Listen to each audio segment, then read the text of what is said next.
Unfortunately, there are those occasions where we have to choose as to which is it most important, people or the promise.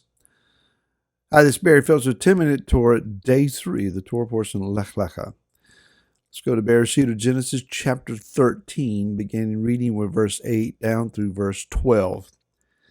Then Avram said to Lot, "Let there be no strife between you and me, and between my herdsmen and your herdsmen, for we are brothers. Is not all the land before you? Please separate from me. If you take the left, then I go to the right, or if you go to the right, then I go to the left." And Lot lifted his eyes and saw all the plain of the Jordan, that it was well watered everywhere.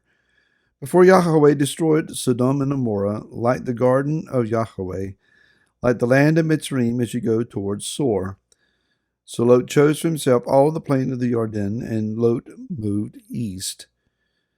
They then separated from each other, Avram dwelling in the land of Canaan, and Lot dwelling in the cities of the plain, and pitched his tent as far as Sodom. Sad story. Very sad story. Two men having great flocks and herds and servants and wealth, situated in too small a piece of ground. And so it says that the herdsmen, it wasn't Lot and Avram that were quarreling among themselves. It was their herdsmen. Another term, perhaps, for herdsmen here as it applies to flocks, shepherds. Shepherds, we also know, are a type of pastors. The disagreement here was over water rights.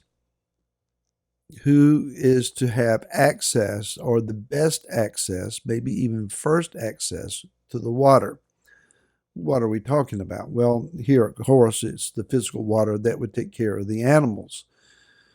By application, then, we might be discussing shepherds or pastors who are quarreling among themselves as to who has the right to the water, the outpouring of the Spirit, or the washing of the water, the Word. It can be several different things here.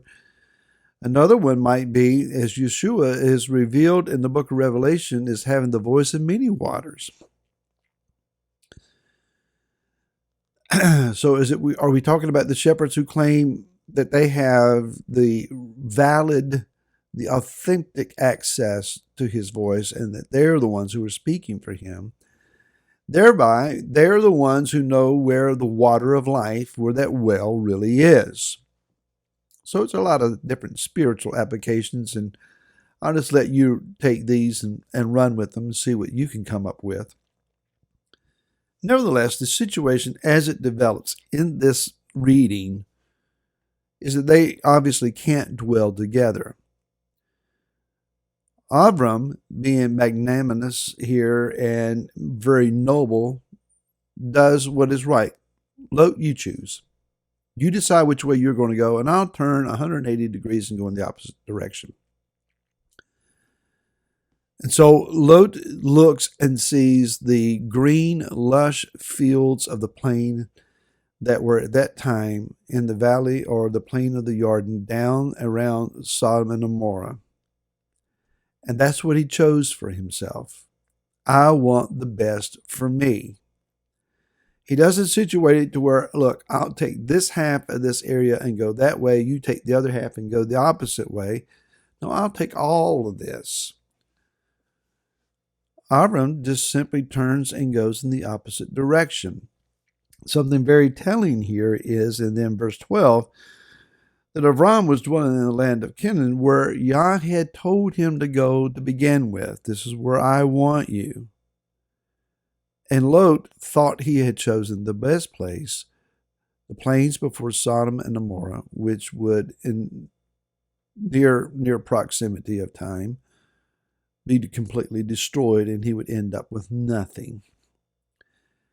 The question is, if you're Abraham's seed, where is the evidence of that seed? That's from the book of Yochanan, chapter number 8, and I believe verse 39. If you're Abraham's seed, you would be doing the works of Abraham. The work of Abraham or Avram at this point in this case is he is willing to separate from those that are holding him back from obtaining what Yah has promised to him. And that is that he is to be a blessing. You are blessed and you will be a blessing. And I will determine who is blessed and who is cursed by you as to how they treat you. And I will also give you a son. And Abraham believed him that he would have generations following after him, and it was counted to him as righteousness. Unfortunately, there are those that at times have chosen to walk with us until they chose to walk contrary to us. It's not to say that we're always right. I look back over my pastoral ministerial career. Laura and I have tried very hard to develop people, grow people, love them, encourage them, pray with them, be there with them in their times of celebration and in times of need. We have been successful in a lot of those occasions. There have been times that, for whatever reason, the relationship didn't last. We grieve when we have congregants that come or a part of our group, our congregational family, and then they're no longer there. And it hurts. Some things can't be helped. We cannot tolerate or allow to continue doctrinal aberrations, things such as declaring that Yeshua is not the Messiah. There's no room for that. Where people are sowing discord and division and strife in the midst of the congregation. You can't allow that. So there have been a handful of times where it's like, you need to go. Others times, before I could say you need to go, they just left. It's heartbreaking, it's heart-wrenching, and at times Laura has made the mention of the fact, if all the people that have left were still there, imagine how large the congregation would be. That's true. And it would be encouraging to have all of those people back in right context, in right situations. Sometimes, life just causes us to veer to a different path. We move on, we move away, we move to a different level, etc.